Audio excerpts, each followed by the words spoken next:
ఇది tarot Texmo motor. ఇది company motor అన్నమాట. ఈ పాత బోర్‌వెల్‌లో అయితే ఫ్లోవెల్ మోటార్ ఉంది. అది ఫిట్ చేసిన తర్వాత కొత్త బోర్‌వెల్‌లో ఈ టారో టెక్స్మో మోటార్ ఫిట్ చేయాలి. ఇక్కడ సెటప్ చేసుకొని అక్కడ ట్రాక్టర్ మీద తీసుకువెళ్తున్నాం. సో ఈ మోటార్‌ని అన్బాక్స్ చేశాక చూడండి ఎలా ఉందో. మోటార్ అయితే ఈ విధంగా ఉంటుందండి. ఇది 6 హెచ్‌పి మోటార్ ఇది.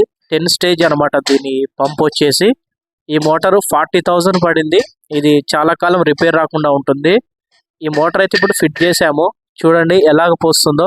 ఈ మోటార్ అనేది 10 స్టేజ్ పంపు కాబట్టి కొంచెం డెప్త్ ఎక్కువ తన్నుతుందన్నమాట. అయితే ఈ పైప్ లైన్‌కు ఈయనకు దగ్గర దగ్గర ఈ రైతుకి 1 కిలోమీటర్ దాకా ఉంది డిస్టెన్స్ అనేది. అంత దూరం ఈ వాటర్ అనేది వెళ్ళాలి. అందుకొరకనైతే ఈయన 10 స్టేజ్ పంప్ అయితే తెప్పించుకున్నాడు. చూడండి వాటర్ అయితే ఏ విధంగా పోస్తున్నాయో. ఇది కొత్త బోర్‌వెల్ మోటార్ అన్నమాట.